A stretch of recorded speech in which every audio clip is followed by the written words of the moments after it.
زموږ دا بوډا پلار دی هېڅوک زموږ نشته زما غرونه چې دي یو لیونی دی هېڅوک زموږ تپوس نه کوي نه راپسې راځي نه ښه او نه بد چې دلته موږ له څوک سره کې بس حق خوراک حق څښاک موږ سکول ته ځو په لاس کې کتابونه وړو په لاس السلام علیکم ټولو ملګرو ته سلامونه امید چې ښه به او روژه مو په خیر خیر سره روان یو نن په پاکستان کې چونکې درېیمه روژه ده او د سعودي عرب څلورمه روژه ده دا ویډیو به م کتلې په دې سایډ باندې دا به سره خیر جواد جانې کړې ده نو دا ویډیو ډېره زیاته وایرل شوې ده په سوشل میډیا باندې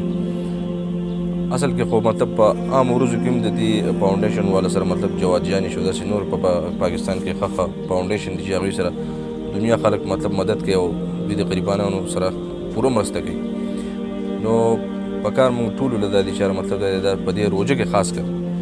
په روژه کې بیا سپیشل ځکه چې مطلب دا د یو څیز په اویا باندې دی سوچ کوئ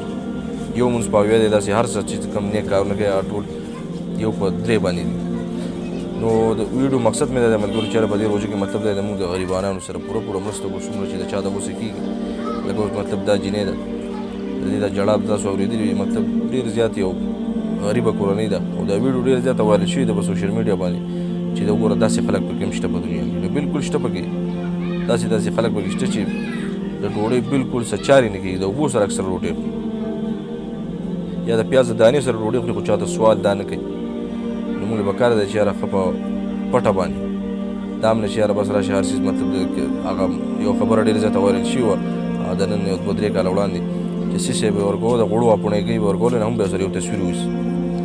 که چا به سم ورکول د هغې سره به یې خامخا یو تصویر ویستو نو موږ تاسو ټولو له پکار ده چې یاره مطلب د غریبانو مدد وکړو کوم چې بېوسه دي کوم چې لاچاره دي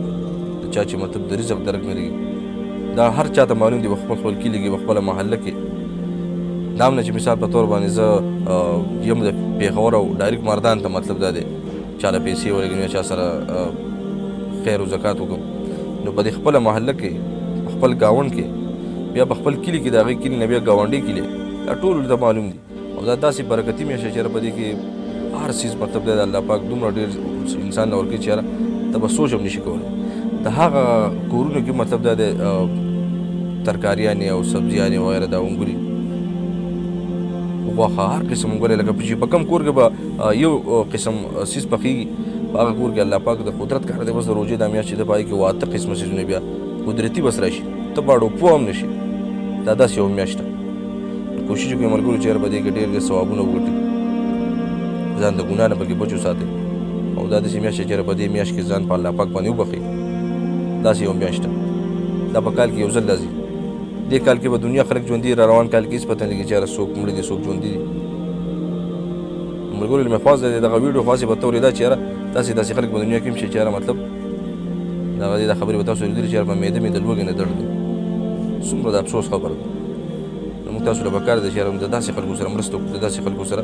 مدد وکړو د ویډیو د کتلو ډېره زیاته مننه ملګرو ضرور چې کوم دی په دې میاشت کې ثوابونه وګټئ مدد وکړئ د یو بل سره د یو بل په کار راشي که ویډیو مو خوښ شي ویډیو لایک کړئ چینل ضرور سبسکرایب کړئ باچا آفیشیل